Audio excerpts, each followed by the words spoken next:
मुजफ्फरनगर में ad hoc committee की पहली बैठक मौलाना मुकर्रम कासमी के नेतृत्व में की गई। इस बैठक में कुछ प्रस्ताव पारित किए गए और देश के मौजूदा हालात पर भी चर्चा की गई।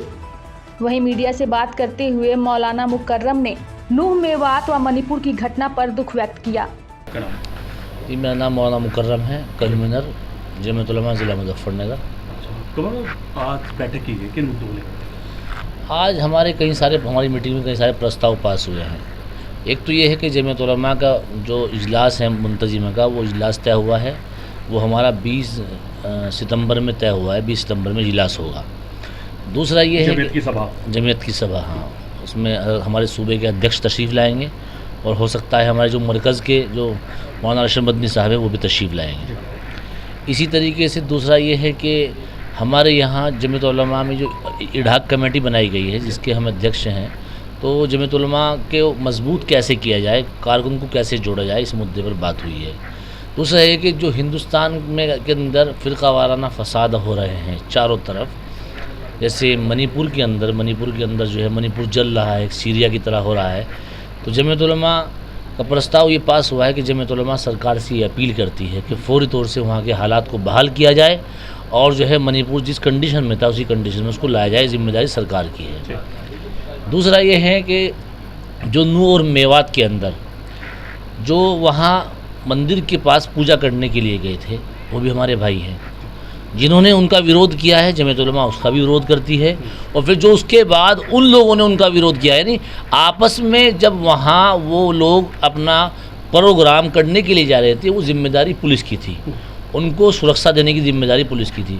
फिर वहाँ दोनों पक्षों में जो भी हुआ है वो निंदनीय है। जमीयत उलमा उसकी मुखालफत करती है, उसकी मजम्मत करती है।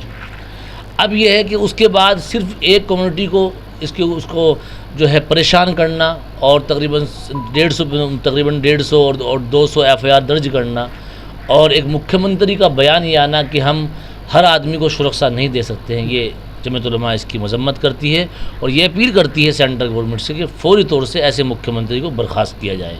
जो मुख्यमंत्री संविधान ने उसको अधिकार दिया है कि हर इंसान की हिफाजत करना आपकी जिम्मेदारी है। यानी ये आग ऐसी फैली है कि ये आग फैलते फैलते वहाँ गुड़गांव में पहुँची है और गुड़गांव में के अंदर एक इमाम साहब, बेचारे बाहर के इमाम साहब, बिहार के रहने वाले, उनका कुछ गुंडों ने जाकर आतंकवाद की शक्ल में कत्ल कर दिया है। वो गरीब बेचारे बिहार से आके यहाँ 5-4 हज़ार रुपये की महीने की इमामत करते थे, जालिमों ने उनका कत्ल कर दिया। जमीयत उलमा ये भी ऐलान करती है कि उसको इंशाअल्लाह कोई ना कोई मुआवजा भी देगी और उसके बाद अब सरकार से अपील करती है कि सरकार भी उसको कुछ मुआवजा दे और जो गुंडे हैं, जो वो आतंकवादी हैं, उनके खिलाफ सख्त कार्रवाई करे। इसी तरह ट्रेन हादसा है, ट्रेन हादसा में जमीयत उलमा का स्टैंड ये है, जमीयत उलमा ये कहती है कि फौरी तौर से जमीयत उलमा ये अपील भी करती है कि फौरी तौर से उन लोगों को जो रेलवे मंत्रालय है वो फौरी तौर से उनको अच्छी खासे मुआवजे का ऐलान करे, इसलिए कि उसमें एक सरकारी मुलाजिम भी है और 3 मुसलमान हैं। तो उन चारों के लिए अब उनसे सवाल किया जाता है तो सरकार अपना पल्ला झाड़ देती है। सरकार ये कहती है कि वो दिमागी टेंशन में था, ये पागल था। ये तो ऐसा हुआ, जब दिमागी टेंशन में था, ये पागल था, तो आपने उसके हाथ में बंदूक दी कैसे?